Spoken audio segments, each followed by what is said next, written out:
ফিতরে গণপরিবহন সংকট সহ নানা কারণে বাড়তি ভোগান্তি এড়িয়ে স্বস্তিদায়ক ঈদ যাত্রা নিশ্চিত করতে ছুটি বাড়ানোর দাবি জানিয়েছেন বাংলাদেশ যাত্রী কল্যাণ সমিতি।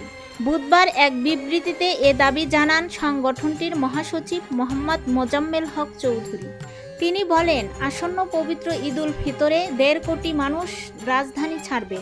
আমাদের গণপরিবহন সংকট, স্টেশন ও পথের অবকাঠামো সহ নানা কারণে স্বল্প সময়ে এত বেশি মানুষের যাতায়াতের নিরাপদ ও নির্বিঘ্নে নিশ্চিত করা সম্ভব নয়। এই কারণে এসব ঘরমুখ মানুষ অসহনীয় দুর্ভোগ ও অতিরিক্ত ভাড়া আদায়ের নৈরাজ্যের শিকার হয়। তিনি বলেন, এবারের ঈদে ১৭ মার্চ থেকে ২৮ মার্চ পর্যন্ত ৯ দিনের লম্বা ছুটি রয়েছে। শুধুমাত্র সরকার ১৮ মার্চ একদিনের ছুটি নির্বাহী আদেশে বাড়ানো গেলে ঈদে ঘরমুখ যাত্রীরা ধাপে ধাপে গ্রামের বাড়ি যাওয়ার সুযোগ পাবেন। মানুষের ভোগান্তি ও সড়ক দুর্ঘটনা কমে আসবে। স্বস্তিদায়ক ঈদযাত্রা নিশ্চিত করা সম্ভব হবে।